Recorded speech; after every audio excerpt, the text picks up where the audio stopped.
প্রেমানন্দে হরি গুরু শ্রীপতি সাদ ভজ জয় নাথ জয় ভজ জয় বিশ্বনাথ মোরে করয়াত্মসার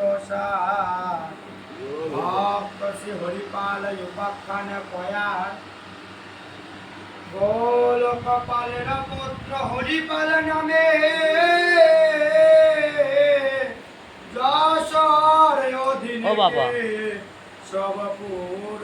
নামে ওরা কান্দি হরিষা কটে না যায় উদ্দেশ্য মতুয়া হয়ে হরি গুণ গাই হরিপাল হরি বলা হইয়া গিয়াছে মতুয়া বলিয়া নাম প্রচার হয়েছে এই সময়তে তার